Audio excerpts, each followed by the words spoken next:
Oh my God, you look amazing. How are you? This Oh, came out good. so nice. Don't cry. Look amazing. Oh, yeah. Thank you. Oh Sorry. God, here comes the tears. Sorry.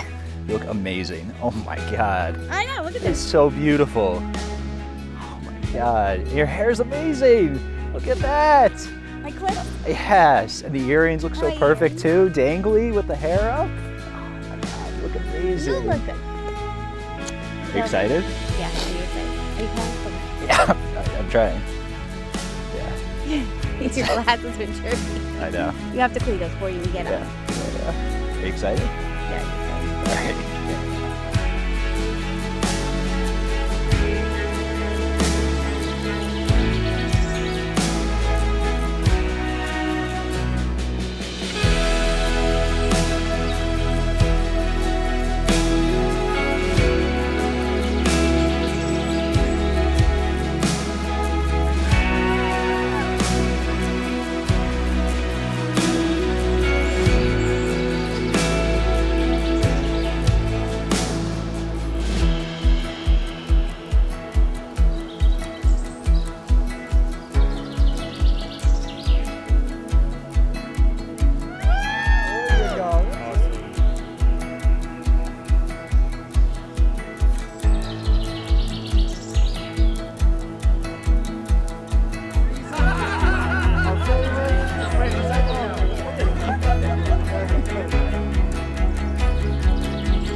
Who gives this bride?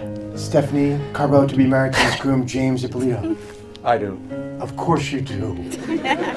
Kiss your daughter, Dad. All right, Jim. Love you. Love you. Love you. Stay right there, Dad. Why don't you bring her forward, Jim? Family, friends, please be seated. Okay. Hey. Stop crying. You're going to make me cry. Yay! Yay, we did it. I did not fall. Well, greetings, family and friends. It is such a joy to welcome you here at the beautiful Ballyowen Golf Club to witness the marriage of Stephanie and Jim and to celebrate their love and devotion to one another. Stephanie and Jim, you've chosen this day to stand before your family and friends to take each other as husband and wife. Your growing love and devotion to one another throughout your relationship has brought you both here. And from this day forward, your hearts and lives will become one in the bond of matrimony. As Stephanie and Jim come before us to be married, they wish to thank all of you for the contributions you've made to their lives, as well as acknowledge and thank their family and their friends for their endless love and support and for all they've done in bringing them here to this very special moment. And as we celebrate this wedding today, Stephanie and Jim would like to honor the memory of all those family members who could not be with them here today. Especially remembered are their grandparents, John Naipo, Rosario Ippolito, Vincent Ferrara, Dale Carbo, and Beverly Carbo. So I think it's interesting sometimes to have a window into how did we get here today? How did Jim and Stephanie get here today? Well, here's a little snippet of that window. It goes like this. Stephanie and Jim grew up on the same street together on Bradley Avenue, only 10 houses away their entire lives. Now, Jim ended up going to private school, so it wasn't until high school when they were officially introduced. And that was when they quickly became friends. Their friendship eventually blossomed into a relationship. Fast and forward, they have since started careers, moved into their first apartment with each other, adopted Jim's true love of his life, a unique, somewhat gregarious dog from Russia, and they began to build their lives together. Their journey continues, and that, family and friends, is how Stephanie and Jim got here today. Hashtag fate, hashtag kismet, hashtag soulmates. Stephanie and Jim, woohoo! Today is one of the happiest days of your lives. Now, a marriage is a promise to be kind and understanding, to be thoughtful, considerate, and to share one life together. Happiness in marriage is not something that just happens. A good marriage must be created. And in the art of marriage, it really is the simple things that are the big things. It's never being too old to hold hands. It's remembering to say I love you at least 10,000 times a day. You got that? 10,000. 10,000. And it's never going to sleep angry. It's at no time taking the other for granted, for the courtship shouldn't end with the honeymoon. It should continue throughout all of your years together. It's speaking words of appreciation and demonstrating gratitude in thoughtful ways. And it's never looking for perfection in each other. It's cultivating flexibility, patience, understanding, but most of all, a sense of humor. It's having the capacity to forgive and forget and respect one another. It's giving each other an atmosphere in which each can grow. It's a common search for the good and the beautiful, and it's establishing a relationship in which the independence is equal, the dependence is mutual, and the obligation is reciprocal. And it's not only marrying the right partner, but it's being the right partner, which both of you know that you are. Now, our first reading is titled On Friendship. I love you not for what you are, but what I am when I am with you. I love you not only for what you have made of yourself, but what you are making of me. I love you for the part of me that you bring out. I love you for putting your hand in my heaped up heart and passing over all of the frivolous and weak things that you cannot help seeing there, and for drawing out into the light all the beautiful and radiant things that no one else has looked quite far enough to find. I love you because you have done more than any creed could have done to make me good, and more than any fate could have done to make me happy. You have done it without a touch, without a word, without a sign. You have done it by being yourself. Perhaps that is what being a friend means after all. Stephanie and Jim, a marriage ceremony represents one of life's greatest commitments, but it's also a declaration of love. As the two of you commit to this marriage, uniting you as husband and wife, and as you this day affirm your faith and love for one another, I would ask that you always remember to cherish each other as special and unique individuals in that you respect the thoughts, ideas, and suggestions of one another. Be able to forgive, do not hold grudges, but live each day that you may share together, as from this day forward you shall be each other's home, comfort, and refuge. Your marriage strengthened by your love and respect for one another. Stephanie and Jim, you are about to make promises to one another, and these vows are words representing your intentions. You'll find that as you live by these vows over the years, investing your time, your love, and your commitment to one another, the happy times of your lives are going to be twice as joyous because there'll be someone to share those joys with in marriage. Now, as hard as it may be, please look into each other's eyes as we pledge your wedding vows. You're up first, Jude. Don't make a mistake. James, do you vow to take this woman, choosing her alone to be your wedded wife? Do you vow to live with her in a state of true matrimony? Do you vow that you shall love her and comfort her through good times and bad, in sickness and in health, honoring her at all times and being faithful to her? I do. That was the right answer. Stephanie, do you vow to take this man, choosing him alone to be your wedded husband? Do you vow to live with him in a state of true matrimony? Do you vow that you shall love him and comfort him through good times and bad, in sickness and in health, honoring him at all times and being faithful to him? I do. Of course you do. Our next reading is titled The Blessing of the Hands. These are the hands of your best friend, young and strong and full of love for you, that are holding yours on your wedding day as you promise to love each other today, tomorrow, and forever. These are the hands that will work alongside yours as together you build your future. These are the hands that will passionately love you and cherish you through the years, and with the slightest touch will comfort you like no other. These are the hands that will hold you when fear or grief fills your mind. These are the hands that will hold you when fear or grief fills your mind, but also countless times wipe the tears from your eyes, tears of sorrow and tears of joy. These are the hands that will tenderly hold your children. These are the hands that will help you to hold your family as one.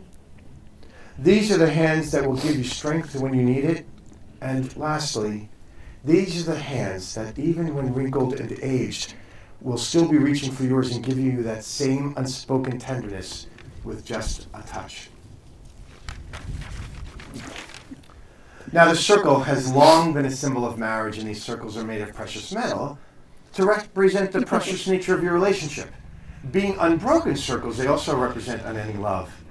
As often as you look upon these rings, may you be reminded of this magical moment and the love that you've promised to one another. And what you give as a symbol of this pledge: may I have the rings, please?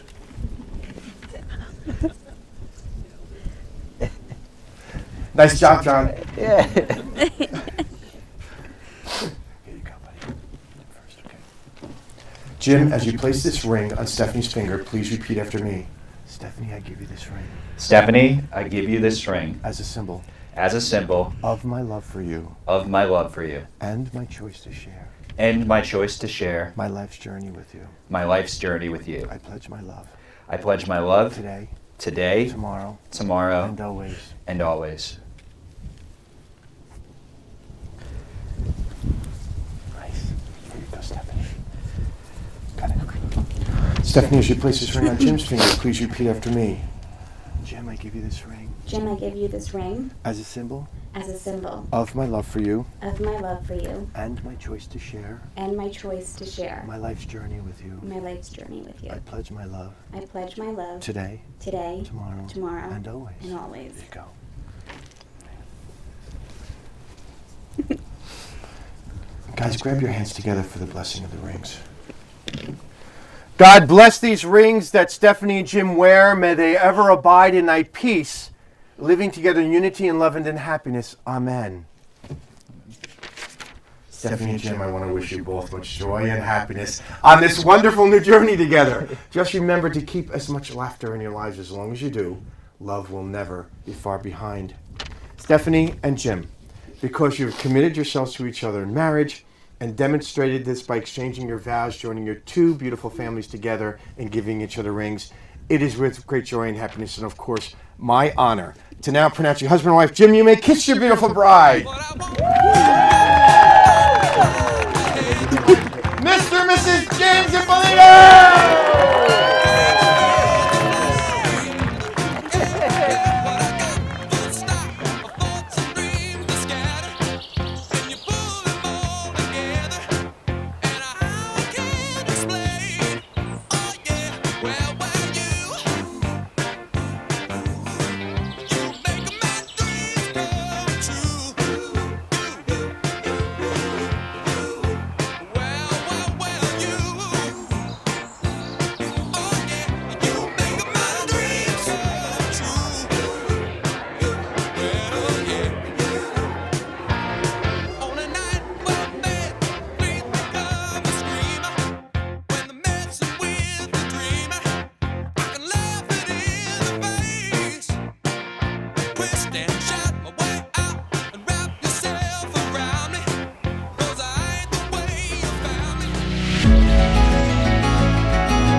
you guys been waiting for.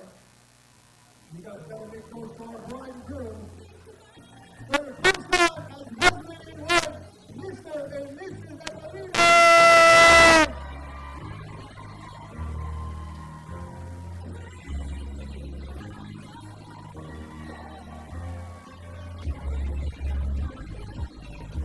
Let's go make some noise for the newlyweds!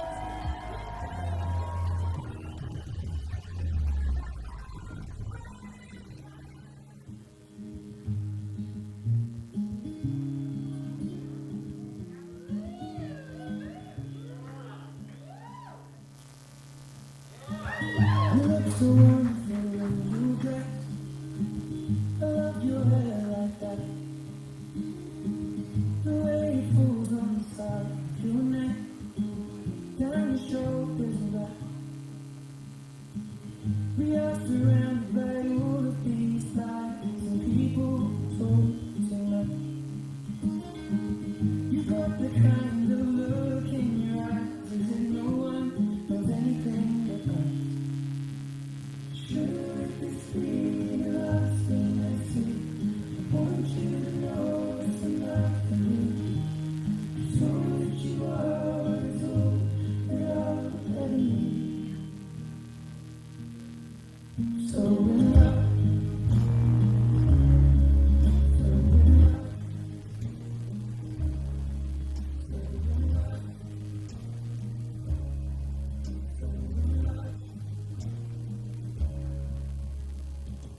you look so beautiful in this life. Still away from me. The way it comes out, you ask me to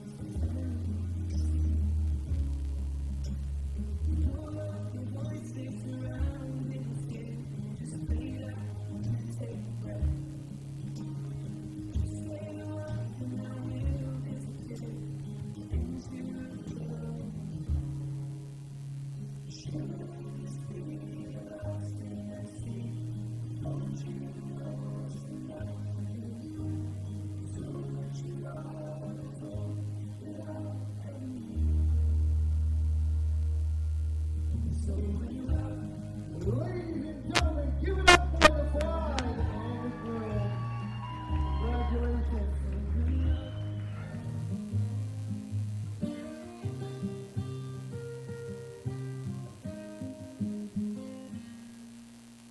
most nights I try to pack.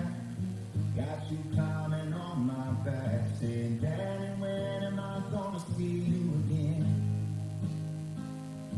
You know I gotta go out on the road and get on with the show. So most nights your mama's gonna tuck you in. When you're missing me, look at the stars up there. I'll be wishing on the same one to sing that Father's Prayer. I hope you see the 7 wonders. I hope you stand the 7 feet. I hope you let the whole world in your heart, but you still got room for me. I hope you find a guy that treats you right. On your wedding night, I'll raise a toast, so he understands. I'll always be the man that loves you the most. Ladies and gentlemen, give it up for Rick and his beautiful daughter Stephanie.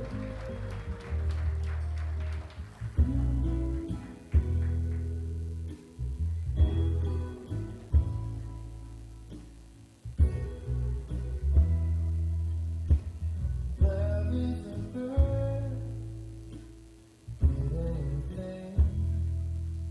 It's not something you hold, it's not something you see. When you show me love,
My name is Christina, and I have the incredible honor of being Stephanie's younger sister. I first want to thank everyone for coming to celebrate Stephanie and Jim. Being the younger sister, I did whatever I could do to be just like Stephanie. Sorry. Anything she did, I did. Anywhere she went, I went, whether she liked it or not. And whatever was in Stephanie's closet was always worn by me and never returned. I had an automatic best friend in my sister.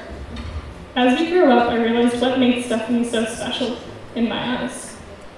She's beautiful, funny, smart, has lots of friends, and was always there for you no matter what. Who wouldn't want someone like that in their life? After many years of doing practically everything together, and most of the time, not because we wanted to, Stephanie left me to fend for myself and went off to college. That year, our relationship began to flourish, and it was the closest we'd ever gotten. Though we enjoyed our time apart, I thought, why not follow her one last time and go to Scranton with her? The last few years, our bond has grown into something I've always dreamed of. I may have not said it when we were younger, but thank you. Thank you for always being there for me and helping me figure out life. Though there were good times and bads, I know you'll always have me back. I continue to cherish every free moment we spend together and look forward to you becoming the best aunt ever. I truly could not have asked for a better sister and best friend to go through life with. Jim. I couldn't have picked a better man for my sister. You two balance each other's craziness and push each other to be better. I truly couldn't imagine a more perfect couple. Thank you for always being like a big brother to me and helping me in numerous ways over the years. Your sense of humor can bring a whole room to tears, and you can take it like a champ when it's thrown right back at you. You have always been a part of our family, and I'm glad that you're officially here to stay. So with that being said, I'd like to make a toast to Stephanie and Jim. May your love continue to grow stronger with each passing day. May you always find comfort in each other's arms. And may you always have the Golf Channel on when Tiger tees off. Cheers to the new Mr. and Mrs. Ippolito.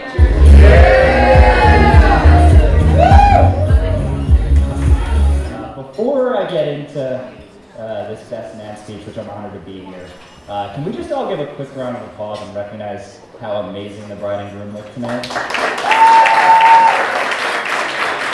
So for those that truly know my brother Jim, they know his favorite color to wear is black.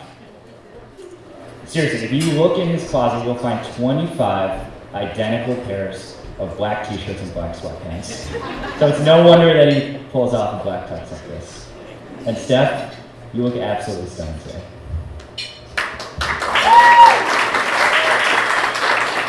Okay, for those that don't know me, or can't observe the obvious, I am Jim's identical twin brother John, and also his best man. And growing up as a twin, where are my parents at? Growing up as a twin, I think they'll tell you was interesting, to say the least. Everyone's always curious what it's like being a twin. They'll ask you these questions. So they'll ask you, did your parents, do you think, ever switch you up as kids? Like, how do you even know your job? And I actually don't know the answer to that, but my parents vehemently deny that being the case. They'll say, do you guys ever trade places? That would be fun. We did do that once, high school French class, and we immediately got detention.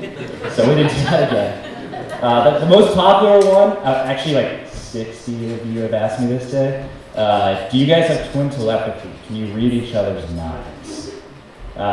Unfortunately, no. We fought a lot as kids, so that would have been really helpful because I could have maybe dodged a few slaps he threw my way. But no, unfortunately, I don't have that. We did fight a lot. But deep down, at our core, me and my brother have and always will be best friends. Some of my favorite memories growing up were when my brother and our other best friend, Corey, who happens to be a groomsman in our wedding, would spend time together. And we were the Three Musketeers. We had a ritual in high school. Every Friday after school got out, me and Jim would wander over to Corey's house, and we'd play video games for hours. And the thrill of the night was the sound of the microwave. Because that meant Mrs. Petula, Corey's mom, was making a family-sized bag of Totino's pizza rolls. And we were about to feast. You could probably tell we weren't the coolest kids growing up. But this was our routine. Does anyone know the saying, you don't know what you got till it's gone? Yes. Yeah, okay. I definitely did. Because back then, those were my best memories, and I thought those Fridays would never end. Until one fateful Friday, it did. It started like any Friday. I sent them a text message. I said, hey guys, video games at 7, I'll bring the Mountain Dew. Hours went by, no answer. I realized after a while I had been ghosted. This kept happening Friday after Friday. And eventually, I interrogated them, I cornered them, I said, guys, where have you been? They both kind of sheepishly looked at me, and they said, I'm sorry, John, but we met girls. I mean that quite literally, by the way. Knowing us, this was the first time any of us had ever probably met a girl, other than our mothers. And so, when they said that to me, I took a step back, I realized, wow, this is huge. And those girls, spoiler alert, happened to be Corey's wife Hillary and Steph. So they clearly made the right choice. But it meant our routine had to change. So our Fridays now consisted of Jim going out and spending time with Steph, and then coming home and debriefing with me. And I gotta say, Jim was a completely different person from that point on. He would come home excited, just full of joy, ready to tell me about how much he liked this girl. Except one Friday, it was actually a little different. He was pretty sad. I could tell he was mopey, which he doesn't do often. But so I asked him, I'm like, hey, what's wrong? And he said, well, honestly, Steph is amazing. She's the perfect girl for me. I just don't know if she's ever going to want to go out with me. And then this part I might be paraphrasing, but I'm pretty sure it's verbatim. He said, John, you're the most intelligent. Brother, you're 1 minute older than me, but 100 years wiser. This is what he said. I didn't say this. And so he said, what would you do? And I had some thoughts. It was good it came to me. First off, Jim. Sorry, I just fixed this up.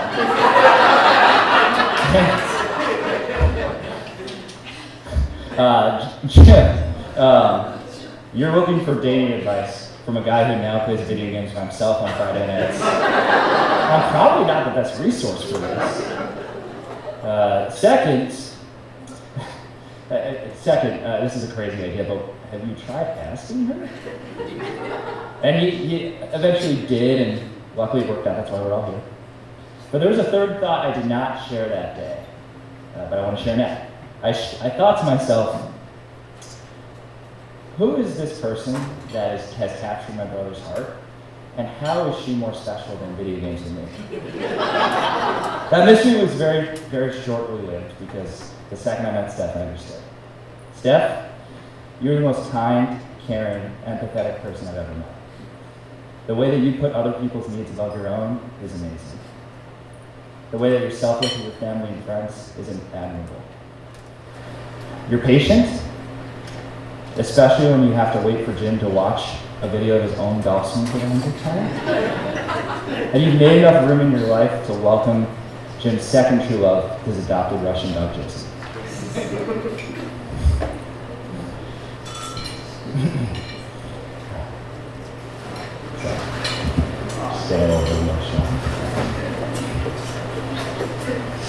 And I think the most amazing thing is the evidence of all of your special, unique qualities is seen in the impact you have on my brother. I think of Jim as before and after Steph. I don't think about before Steph that often anymore, but after Steph, I see a man who is extremely motivated, full of joy, and has an incredible amount of love in his life.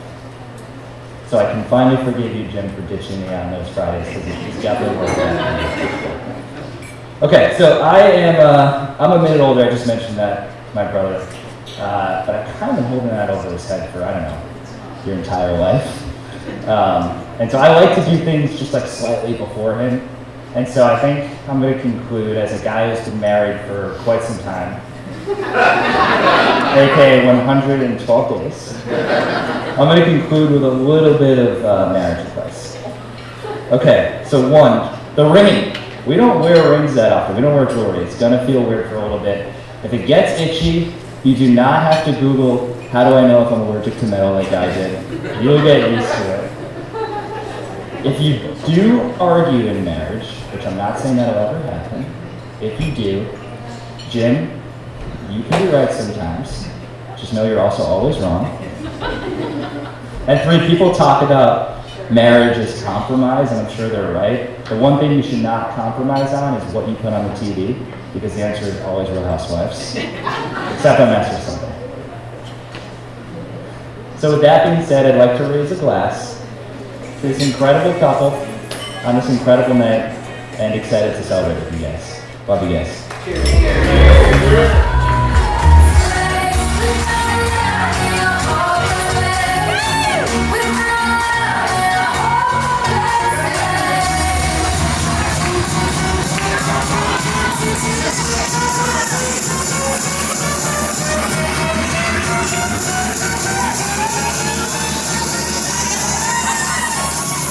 Hands up, hands up!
Let's go, ladies, sing it. I'm just beginning, hands in my hand, ending on prayer. Staring at the blank page before you, open up the dirty window, let the sun illuminate the words that you cannot find. Read you, the sun is so close to you, almost reach you. Release your inhibition, feel the rain on your skin. No one else can feel it for you, only you can let it. No one else can speak the words on your lips. Precious nothing words I spoken. Live your life without follow.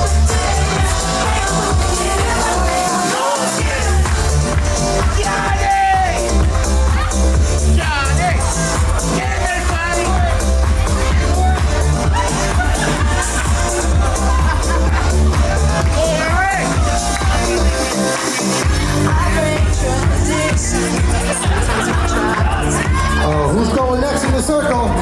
Oh, there he is.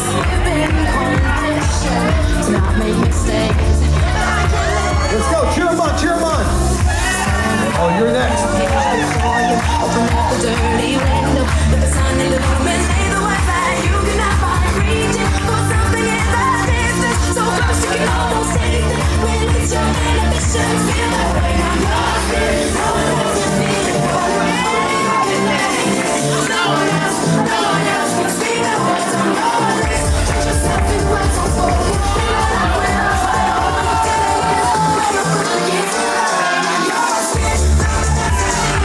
Oh.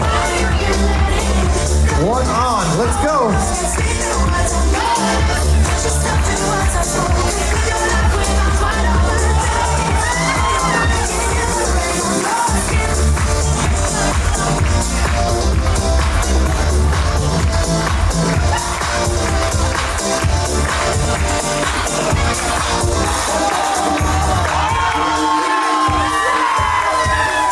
Oh, the move.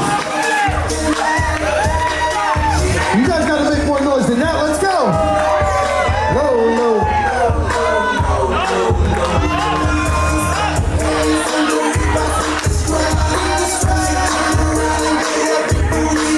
Oh, the footwork.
Yeah.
Am